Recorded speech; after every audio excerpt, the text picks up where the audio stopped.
Hi, my name is Wayne Bullock. I'm the instructor for this course on the Family Medical Leave Act of 1993, which is also known as FMLA. Okay, our objective in this course, or under this topic, is to determine whether or not the employee is eligible for FMLA. Now, assuming that we have an employee with a serious health condition, which is a requirement for FMLA leave, then we need to ask ourselves some questions. Now, we have some resource guides here, the Employer's Guide to FMLA, that we're going to use to help you make a definitive decision as to whether or not the employee is covered under FMLA. There's a chart on page 93. The chart will guide us through the questioning process. So the first question is, are you a covered employer? A covered employer is one that has 50 or more employees, or is a public agency, a elementary or secondary school. Assuming the answer to that is yes, then we go on to our next question. Does the employee have 12 months of cumulative service with the company?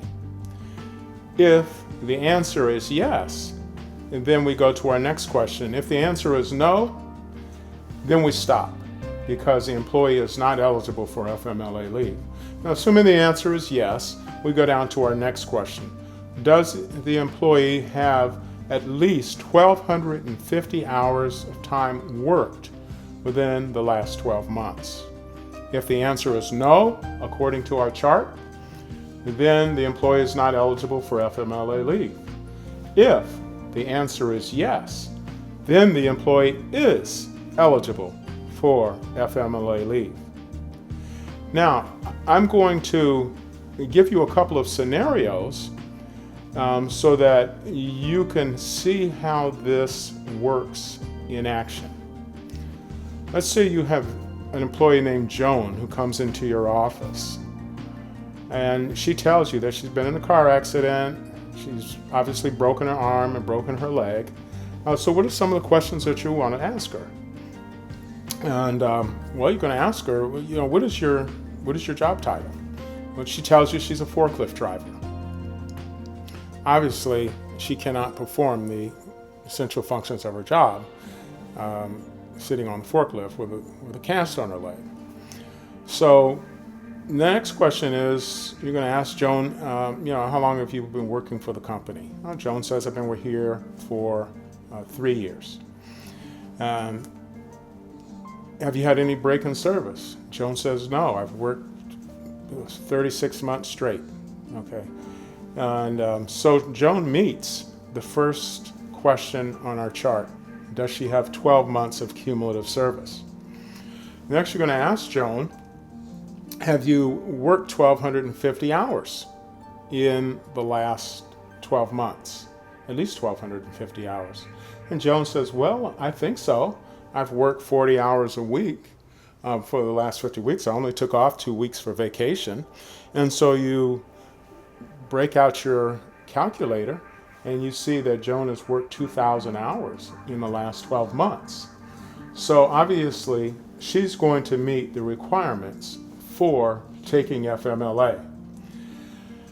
Now let's see, you have another employee who comes into your office the next day.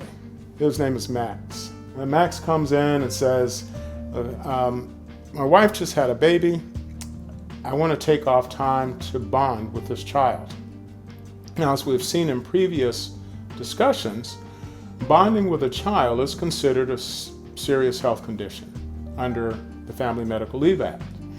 So Max has a valid reason for wanting to take FMLA. Now, Max has worked for the company for the past 2 years, but Max has taken some unpaid time off, some extended time off to further other interests. So in that 12 months, in that 24 months, Max has actually worked 14 months for the company. So he does meet the first question on our chart. Does Max have 12 months of cumulative leave? Because Max has worked 14 months out of the 2 years. Now our next question, has Max worked 1,250 hours in the last 12 months?